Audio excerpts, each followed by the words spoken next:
কাঁচা ডিম আর মটরশুঁটির এমন দুর্দান্ত নতুন রেসিপি আপনি আগে কখনো না দেখেছেন না তৈরি করেছেন। নমস্কার বন্ধুরা, সোমার রান্নাঘরের আরও একটা নতুন পর্বে আপনাদের সবাইকে স্বাগত। আজকে আমি কাঁচা ডিম ও মটরশুঁটি দিয়ে সম্পূর্ণ নতুন একটা রেসিপি আপনাদের সাথে শেয়ার করব। এটা গরম ভাত, রুটি, লুচি, পরোটা সব কিছুর সাথে একেবারে জমে যাবে। এটা দুর্দান্ত স্বাদের হয়, রান্না করাও একেবারেই সহজ। তো চলুন দেরি না করে রেসিপিটা দেখে নেওয়া যাক। আজকে দুর্দান্ত স্বাদের মটরশুঁটি ডিমের এই রেসিপিটা করার জন্য দেখুন আমি এখানে 1 কাপ পরিমাণ খোসা ছাড়ানো মটরশুঁটি নিয়েছি, আর তার মধ্যে দিয়ে দিচ্ছি 2টো ডিম ভেঙে। দর্শক বন্ধুরা, আজকের পুরো ভিডিওটা দেখুন, আশা করছি আপনাদের প্রত্যেকের ভীষণ ভালো লাগবে। আর ভালো লাগলে অবশ্যই একটা লাইক করে ভিডিওটাকে শেয়ার করে দেবেন। আমার থেকে এই রকমই নতুন রেসিপির আপডেট পাওয়ার জন্য চ্যানেলটাকে সাবস্ক্রাইব করে সাথেই থাকবেন।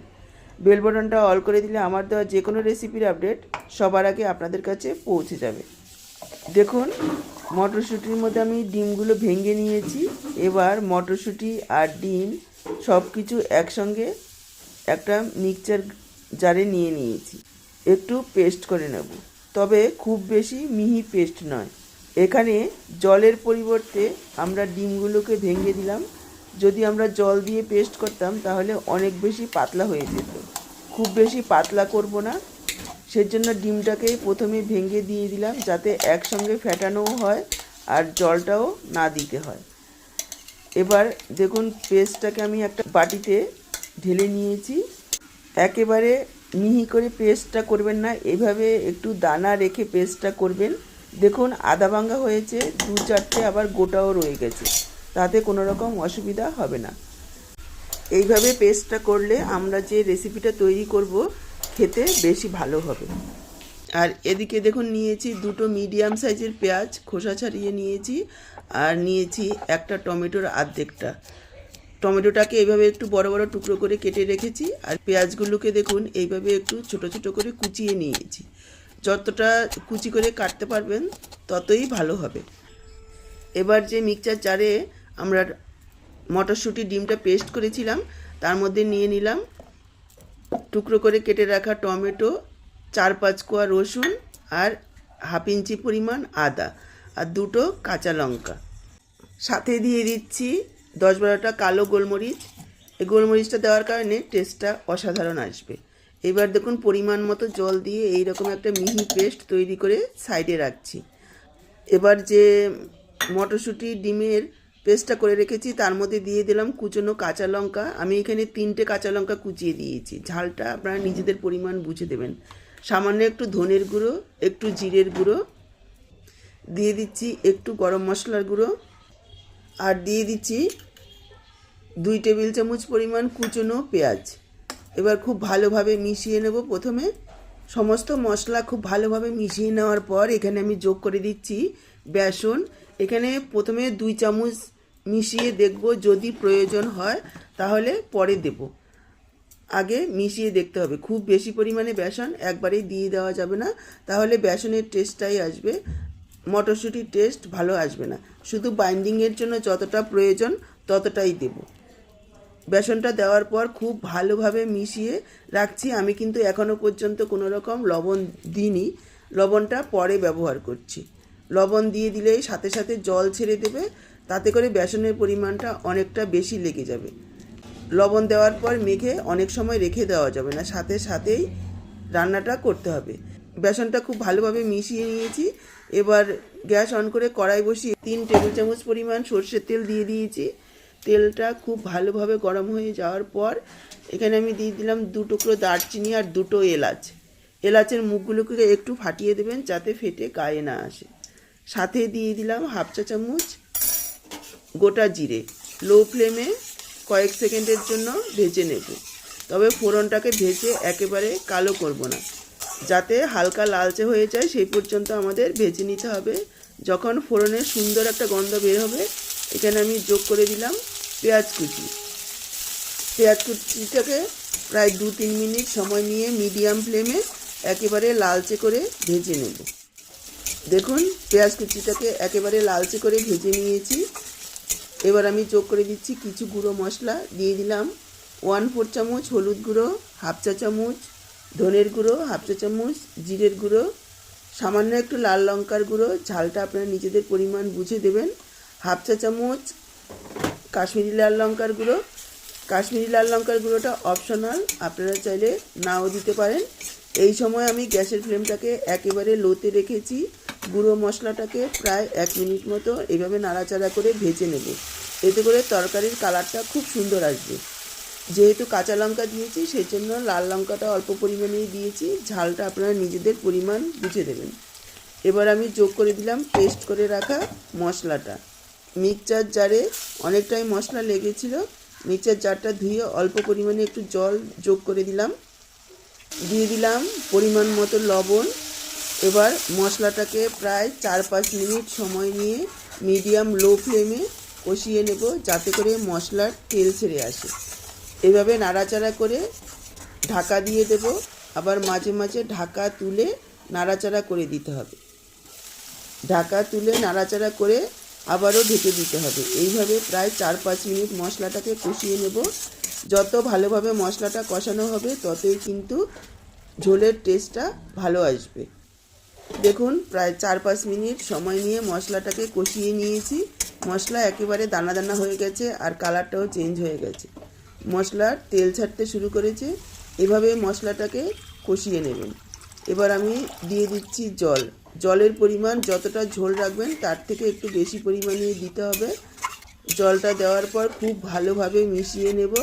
এখানে আমি প্রায় 2 কাপ পরিমাণ জল যোগ করে দিয়েছি। ভালোভাবে মিশিয়ে নিয়ে ঢাকা দিয়ে দিলাম। মিডিয়াম ফ্লেমে প্রায় 4-5 মিনিট ফুটিয়ে নেব, যাতে করে ঝোলের পানসে ভাব একেবারেই না থাকে। আর এদিকে দেখুন যে ব্যাটারটা আমরা তৈরি করে রেখেছি মটরশুঁটি ডিমের, তার মধ্যে আমি যোগ করে দিচ্ছি পরিমাণ মতো লবণ বা স্বাদ অনুযায়ী লবণ। আরও একবার সব কিছু খুব ভালোভাবে মিশিয়ে নেব। আর যদি খুব বেশি পাতলা হয়ে যায় তাহলে আরও 1-1.5 চামচ বেসন মিশিয়ে বাইন্ডিংটাকে একেবারে পারফেক্ট তৈরি করতে হবে। তবে খুব বেশি টাইট করার প্রয়োজন নেই, তা বেশি পরিমাণে বেসন হয়ে গেলে আবার শক্ত হয়ে যাবে, খেতে ভালো লাগবে না। খুব ভালোভাবে সব কিছু মিশিয়ে নিয়েছি। আর এদিকে দেখুন ফ্রাই প্যান বসিয়ে দিয়েছি সাইডে, আর দিয়ে দিচ্ছি সরষের তেল। এখানে আমি 3 টেবিল চামচ পরিমাণ সরষের তেল দিয়ে দিয়েছি। খুব বেশি একটা তেলের প্রয়োজন হবে না, আপনারা চাইলে আরও কম তেলেও ভাজতে পারেন, আবার চাইলে ডিপ ফ্রাইও করতে পারবেন। এবার যে ব্যাটারটা রেডি করে রেখেছি তার মধ্যে থেকে 1 চামচ করে দিয়ে দেব। আমি এইভাবে 1 চামচ করে দিচ্ছি, আপনারা চাইলে আরও একটু বড় বা ছোট করেও তৈরি করতে পারবেন। এর ভেতরে কিন্তু খুব সুন্দর ফাঁপা হবে, মানে একেবারে জালিদার তৈরি হবে, একেবারে টাইট হবে না। যেহেতু বেসনের পরিমাণটা কম দিয়েছি আর ডিম যোগ করেছি, খুব সুন্দর তৈরি হবে। একবারে যতটা ধরেছে আমি দিয়ে ঢাকা দিয়ে দিলাম 1-1.5 মিনিটের জন্য। একটু ঢাকা দিয়ে দিলে ভেতর পর্যন্ত খুব ভালোভাবে ভাজা হবে। এক পিঠ যখন এভাবে লালচে হয়ে ভাজা হয়ে যাবে তারপর এইভাবে উল্টে দিতে হবে। বন্ধুরা এই ডিম আর মটরশুঁটির এই রেসিপিটা অসাধারণ খেতে হয়। একঘেয়ে ডিম না খেয়ে মাঝে মাঝে যদি এইভাবে একটু উল্টে পাল্টে রান্না করা হয় তাহলে কিন্তু খেতে বেশ ভালোই লাগে। আর এখন মটরশুঁটি বাজারে ভর্তি, দামেও সস্তা। অবশ্যই একবার এই রেসিপিটা ট্রাই করুন, আশা করি আপনাদেরও ভীষণ ভালো লাগবে। দেখুন উল্টে দিয়ে আরও 1-1.5 মিনিটের জন্য আমি ঢাকা দিয়ে দিয়েছিলাম। এবার ঢাকাটা তুলে আরও 2-3 মিনিট এইভাবে 2-3 বার উল্টে পাল্টে একেবারে মুচমুচে করে ভেজে নেব। এটা শুধু মুখেও খেতে ভীষণই ভালো লাগবে, গরম গরম ভাতের সাথে খাওয়া যায়, এমনকি সন্ধ্যেবেলা চায়ের সাথেও স্ন্যাক্স হিসেবে খাওয়া যেতে পারে। দেখুন আমি প্রথম ব্যাচেরগুলো ভেজে নিয়েছি, এবার দ্বিতীয় ব্যাচেরগুলো দিয়ে দিচ্ছি।